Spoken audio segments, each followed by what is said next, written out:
Vous savez très bien que les combats se poursuivent dans le territoire de Massissi. C'est mardi 9 septembre 2025 entre les patriotes Wazalendo et les rebelles DM23 soutenus par l'armée rwandaise. Poursuite en tout cas des affrontements ce mardi 9 septembre 2025 dans la matinée entre les rebelles du M23 soutenus par l'armée rwandaise et les patriotes Wazalendo dans le village qu'on appelle les Burura. Là, nous sommes dans le groupement Nyamaboko, premier territoire de Massissi dans la province du Nord Kivu. Selon des sources locales, dans cette zone, les Wazalendo qui ont perdu cette localité, donc il y a 24 heures, sont revenus tôt ce matin pour tenter de récupérer encore la dite localité que les rebelles du M23 auraient occupée. Donc hier, après des temps de combat, vous devez retenir que les Wazalendo continuent toujours à faire face aux rebelles du M23 soutenus par l'armée rwandaise dans le territoire de Massissi. Et vous devez retenir que ces sources rapportent que les détonations d'armes lourdes et légères dans la zone des combats sont entendues. La situation est encore tendue, rapporte en tout cas nos sources sur place. Les rebelles du M23 qui cherchent d'éteindre leur zone d'influence dans le territoire de Massissi. Vous devez retenir que tout le territoire de Massissi n'est pas contrôlé par les rebelles du M23, leurs alliés. Alors, ils tentent même de récupérer les localités qui sont sous contrôle des résistants Wazalendo. Les Wazalendo aussi ne parviennent pas donc à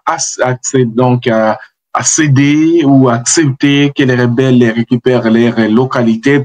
Et c'est ainsi que des combats sont en train d'éclater chaque jour, malgré que les rebelles sont donc à dos avec le gouvernement congolais. Rien encore donc ne respecte les fraudes. Chaque jour, ce sont toujours des tirs sporadiques qui sont donc rapportés dans plusieurs territoires de Massissi, dans plusieurs localités de Massissi, pas seulement Massissi, mais parce que même à cette terre, il y a des affrontements qui se passent dans les territoires de Walikale, toujours dans le nord qui voit la limite entre Massissi et Walikale.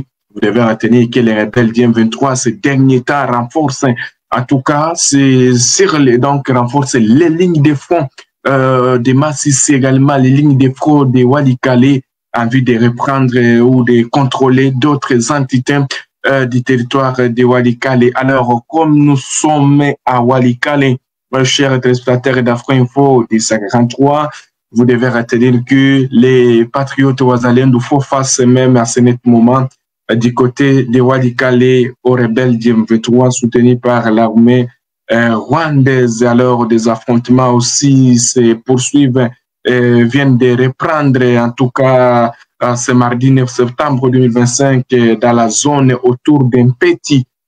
Vous devez retenir qu'Mpeti, c'est une localité donc qui se trouve à la limite entre les territoires de Massissi et les territoires les territoires de Walikale.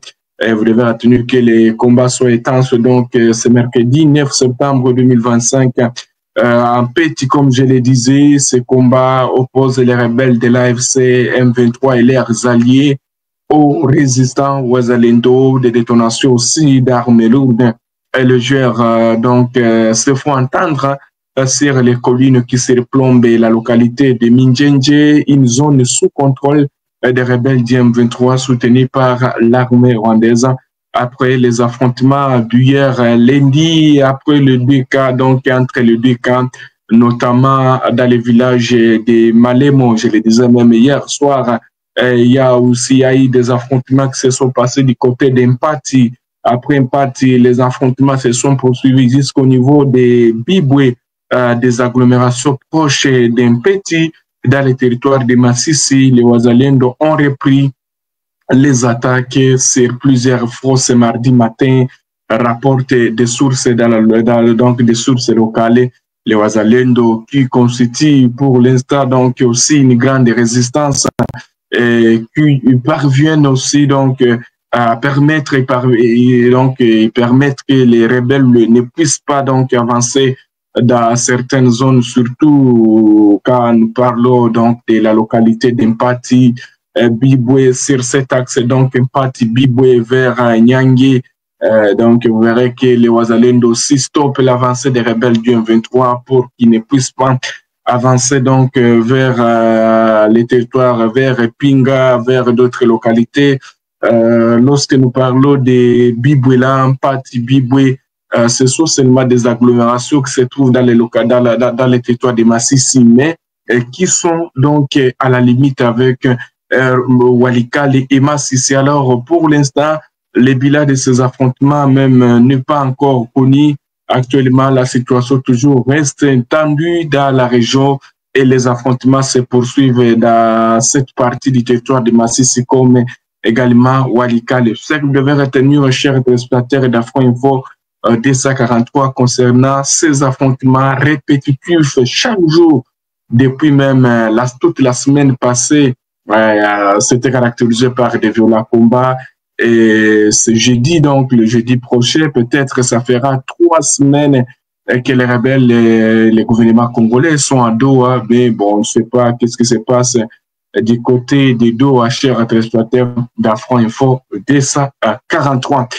On va se rendre également, donc, avant de quitter, donc, avant de se rendre, vous devez retenir que ces derniers temps, il y a des sources coutumières des territoires de Massissi qui ont donc alerté sur un renforcement des rebelles du M23 soutenus par l'armée rwandaise en vue donc d'attaquer la cité de Pinga. Selon ces sources, l'agglomération de Pinga serait toujours visée par les rebelles du M23. Alors des renforts des rebelles sont toujours au niveau d'un petit, voilà, voire même Malemo où le combat se poursuivait.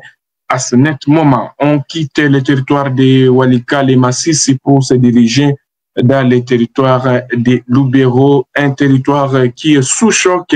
C'est mardi, donc, c'est mardi 9 septembre 2025, le territoire de Massissi et de Lubero est sous un grand choc. Franchement, plus de 70 personnes ont perdu la vie dans une attaque des combattants EDF dans la nuit d'hier lundi à ce mardi 9 septembre dans le village d'Intoyo, village de la localité de Mahoho, situé près, donc à près de 7 km à l'est de Mangurujipa. Là, nous sommes dans le secteur de Bapere, territoire de Lubero, toujours dans la province du Nord Kivu.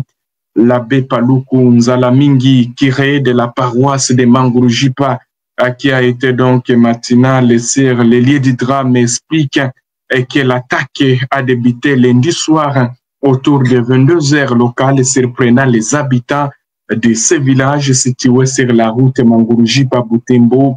Vous devez retenir que des images sont horribles, on ne pourra pas donc les partager, voire même d'autres sources parlent d'une centaine de personnes, de compatriotes congolais qui ont perdu leur vie toujours dans cette attaque perpétrée par les terroristes EDF d'origine ougandaise, alors que toujours le territoire aussi de Lubero est touché par la guerre du M23. Voilà aussi les rebelles, les terroristes EDF qui s'ajoutent encore pour attaquer les paisibles citoyens.